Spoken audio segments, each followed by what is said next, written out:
For Complex News, I'm Speedy Mormon, and the LAPD has confirmed that Brooklyn rapper Pop Smoke was shot and killed this morning in Los Angeles, California.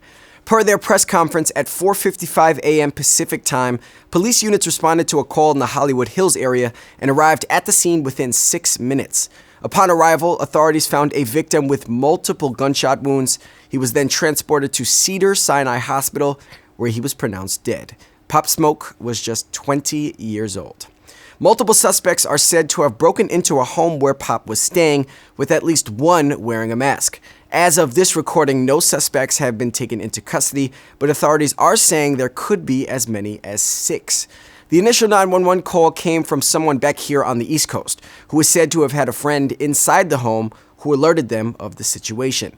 ABC has cited sources who say this has been determined to be a gang-related shooting, but the investigation is still very much preliminary. Pop received a package from popular clothing designer Mike Amiri, which he shared to his Facebook story that contained the address, which would later become the site of his murder. It has not been confirmed whether this post is at all related to the suspects knowing of his whereabouts. It's worth noting that Cedars-Sinai is the same hospital the notorious B.I.G. was brought to, where he too was later pronounced dead. Pop Smoke was born Bashar Jackson. He was very proudly from Canarsie, Brooklyn, known to many New Yorkers as the Flossie. His song, Welcome to the Party, began buzzing around the city early this past summer. His first project, Meet the Woo, dropped in late July and featured songs like PTSD and Dior, a melodic record that would go on to be one of his biggest to date. By August, Nicki Minaj jumped on the remix to Welcome to the Party, bringing it as high as number 9 on the Billboard Hot 100. To finish up 2019, he was featured on Travis Scott's Jack Boys compilation on the song Gotti, and then released Meet the Woo 2, the follow-up to his debut earlier this month. All this momentum was helping propel him further and solidify his spot in this culture. 2020 was supposed to be Pop Smoke's year. Pop was very much looked at as the future of New York City's rap scene and was the face of the Brooklyn drill scene that has been bubbling over the past couple years here in the 5 boroughs. At just 20 years old, the young rapper has accumulated an impressive amount of hits and collaborations in a very short period of time, including songs with the previously mentioned Travis Scott, Quavo, and A Boogie, among others.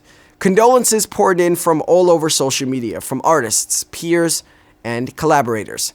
Nicki Minaj said, "The Bible tells us that jealousy is as cruel as the grave.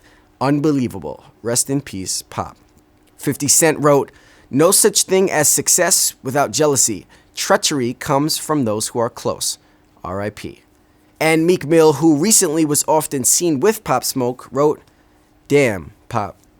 Because we live in the internet era, it's unbelievably weird that one can pass away but still have active posts on their social media pages. It's the last time we'll peek into their lives. Pop Smoke shared photos of himself getting a haircut and another geotagging Beverly Hills. Eerily enough, here's the last photo he shared on his Instagram.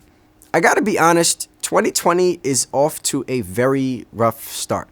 It really feels like our hearts are heavy every other week from tragic news just like this. But I want to put emphasis on the fact that as much as Pop Smoke got to experience in the last few months, touring the globe and performing for thousands of people, he was only 20 years old. He was less than a year removed from being a teenager.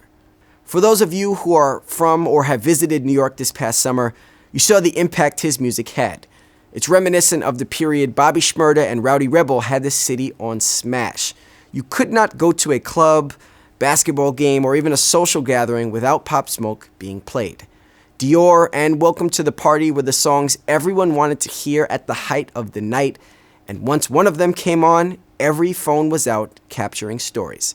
I don't want to be too presumptive, but this has been a recurring theme in our culture for way too long. This is not happening in other genres of music. It's yet another reminder that no matter where you make it in life, there are people that want to bring you down. Making it out the hood is not enough anymore. And just because you're trying to stay away from trouble, it doesn't mean trouble will stay away from you. Rest in peace to Bashar Jackson. Pop Smoke gone entirely too soon. For Complex News, I'm Speedy Mormon.